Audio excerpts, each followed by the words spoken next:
So if you are planning on flying your drone over water, whether or not it's the sea, rivers, waterfalls, I'll show you what the main causes of crashes are, how to avoid them, and the best tips that professional pilots use. Now, flying over water can give you some really great shots, but it's also one of the most dangerous environments for you to fly your drone in. And most people don't realise that something's going wrong until it is too late. So make sure you stay to the end and I'll show you some advanced overwater flying techniques, the battery tips, and the number one thing that sinks more DJI drones than anything else. I'll also show you how easily you could lose the drone, as I did run into a few difficulties when I was making this video flying the drone out over the sea, and that was even with all the planning and everything done. Okay, and I'm not sponsored, so if you could do the like, subscribe and the notification bell, that would be greatly appreciated. It will make the fact that I've come out on a cold February morning all the more worthwhile. So flying over water can give you some great footage, especially if you've got some epic coastlines, you've got some crystal blue seas, exactly like I've got down here on this beach in the middle of February in South Wales. But flying over water is where most drones fail, even for experienced pilots. So I will go through with you how safe the DJI Neo 2 is over water, also the critical sensor issues you need to know when you're near water, and things what you should and shouldn't do, as well as the best camera settings and battery safety tips. And then finally, how to get cinematic shots without risking a crash. So is the DJI Neo 2 safe to fly over water? Well, the short answer is yes, but there are some limitations that you need to understand. So obviously the DJI Neo 2 is a lightweight drone. It is going to use the optical flow stabilization as well as the downward sensors and GPS.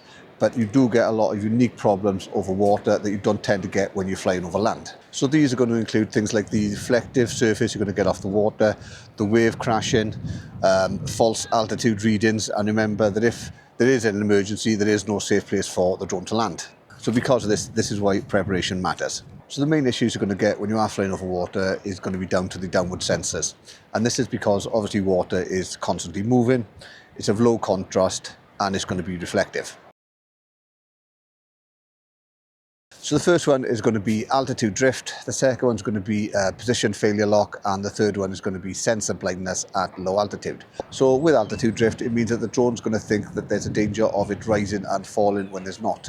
And this is going to result in things like sudden drops, unexpected climbs, or unstable hovering. Then you're going to get position lock failure, and this is where the surface lacks any texture for the drone to lock onto, and that's going to mean it could drift sideways even in calm conditions.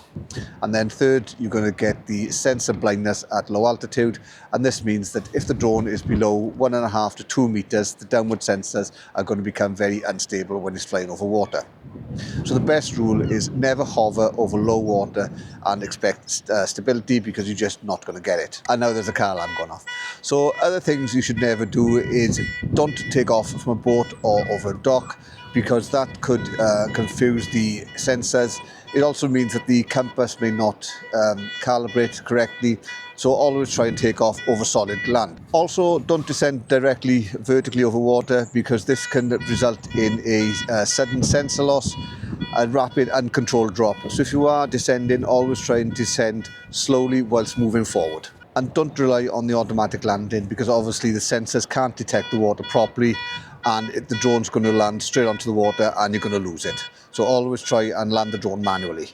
And then finally, don't fly with less than 35 to 40% battery over water, and this is critical because it means there's not going to be any emergency landing, and the voltage is going to drop faster in the wind, and the return to home is going to trigger early, so you may not get the drone back in time. So the best practices when you are flying over water is, one, always make sure that you've got a good GPS lock and you're not flying in alti mode. Also, you want to make sure that your return to home altitude is set correctly. You don't want the drone coming back too low, and the sensors again getting confused by any reflections on the water.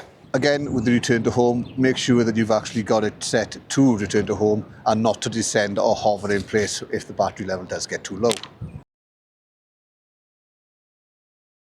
So the best camera settings for flying over water is you want to make sure that your shutter speed is between 1/120 and 1/240, and that's going to give you a smoother water motion.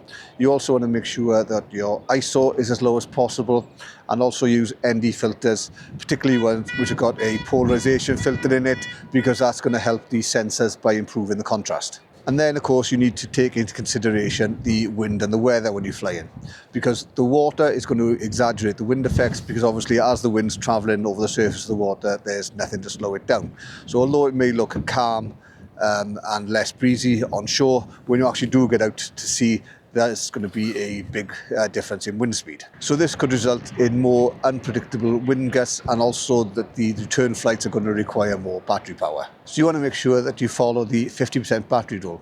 So flying out, use no more than 50% battery. If it takes 30% to fly out, you may need 40% battery to come back. So always make sure that you do have plenty of battery power in reserve. And battery safety is the one tip that I can't stress more enough, and it's the thing that most pilots ignore.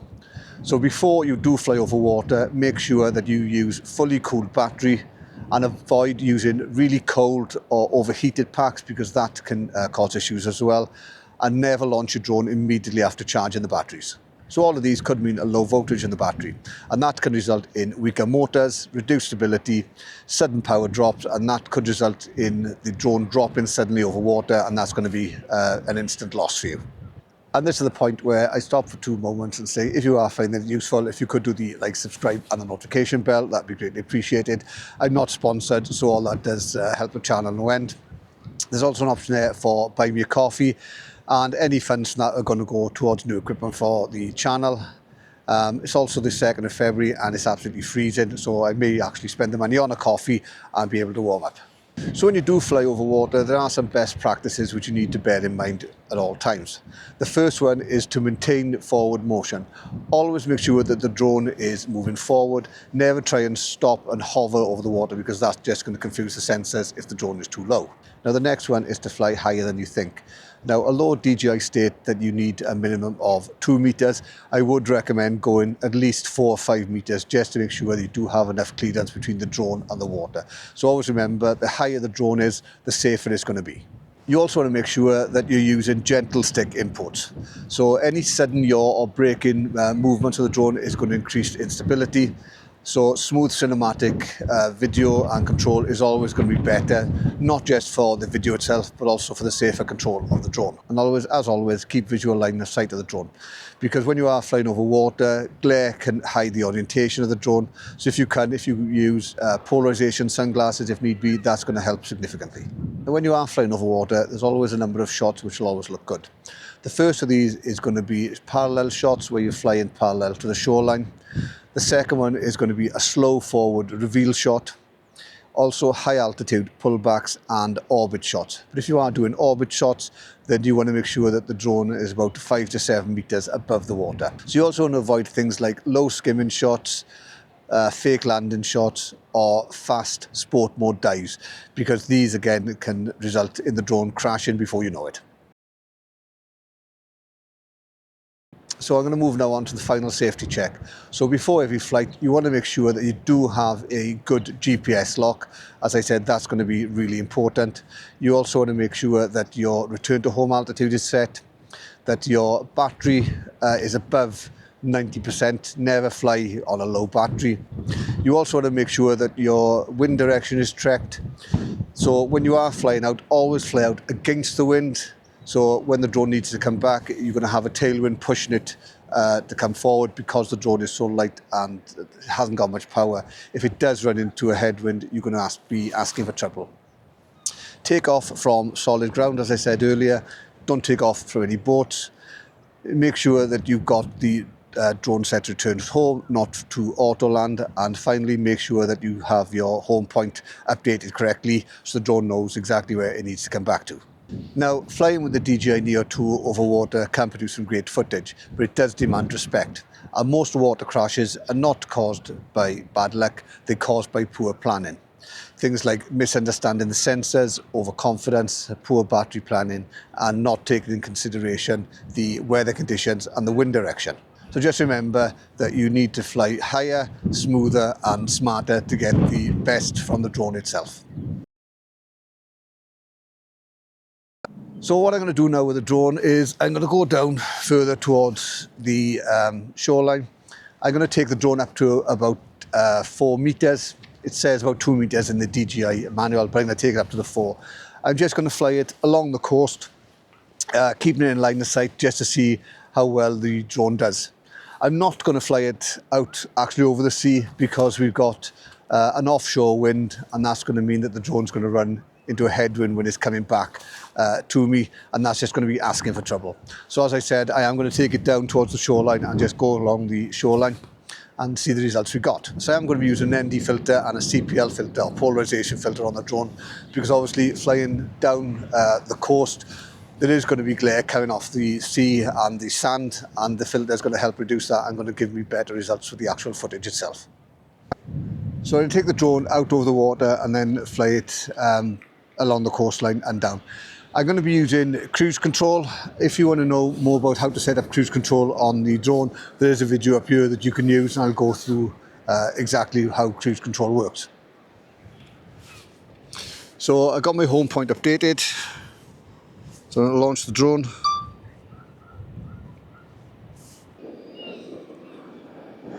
And then I'm going to raise it up to 4 meters.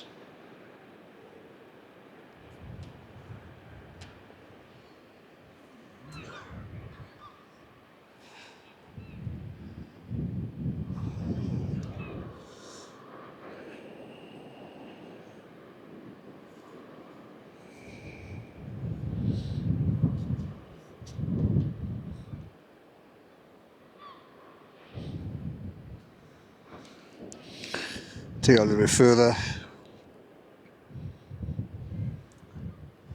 Turn it on to face. Goes.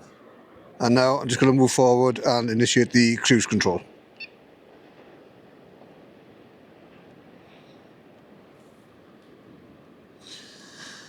This has got the drone in line of sight, and you can see this showing as 4.5 meters above the water.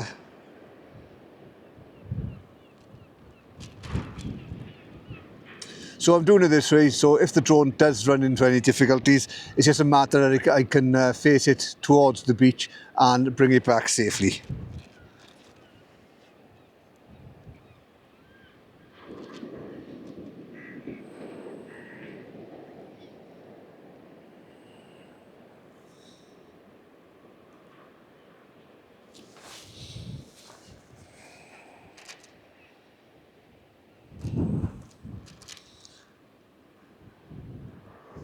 And I've still got in line of sight the gulls.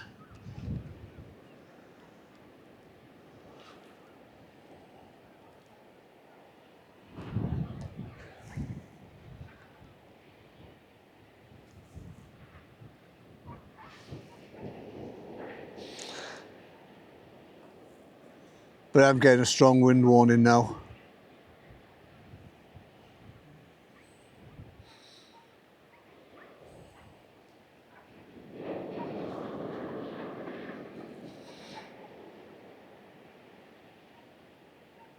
And now it's gone out of line of sight. So I'm going to stop the flight.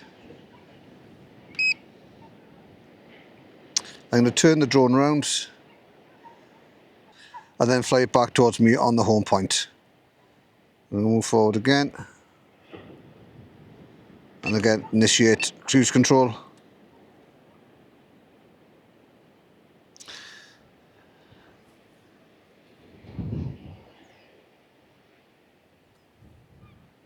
It's still staying at the same height, but I am keeping my finger over the button just to make sure.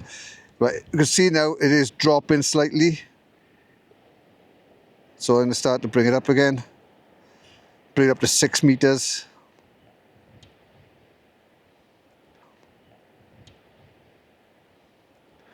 And you can see now that the height is dropping as well.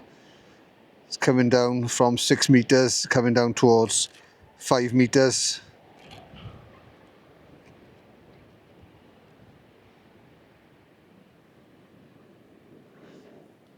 Battery level is low. Aircraft will return to the home point in 10 seconds. Return to home. So you can see there, I did run out of battery quite quickly. It only went a couple of 100 meters along the beach before it started to run out of power.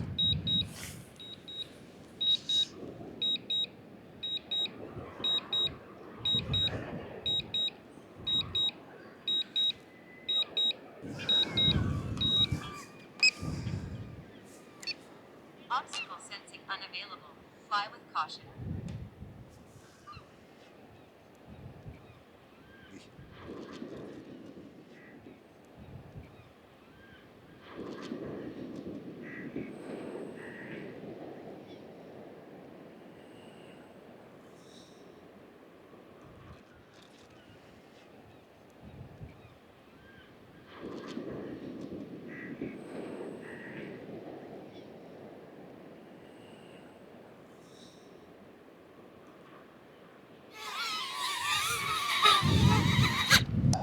Okay, so as you can see, I took the drone out several hundred meters until it was on the verge of the line of sight, returned it and started to bring it back.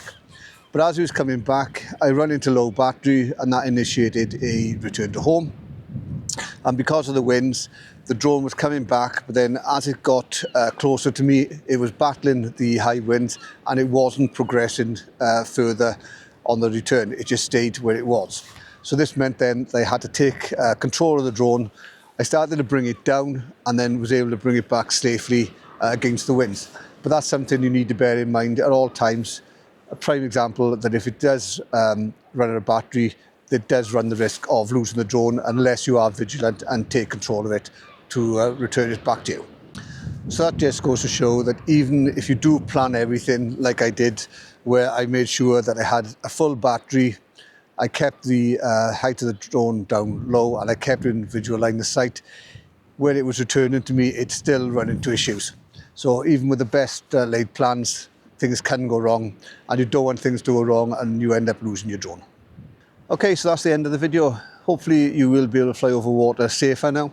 So if you found the video useful, if you could do the like, subscribe and the notification bell, that would be greatly appreciated. And as I said earlier, there's an option there for buy me a coffee if you'd like to see me get warmed up. If you've got any questions in relation to the DJI Neo, the Neo 2, the Mini 4 Pro, the Mini 5 Pro, the Hover X1 Pro or Pro Max or any action cams, let me know in the comments below and I'll do my best to answer them. And if there's anything else you'd like me to cover, also let me know in the comments below and I'll catch you again next time, hopefully when it's a little bit warmer. Thanks very much.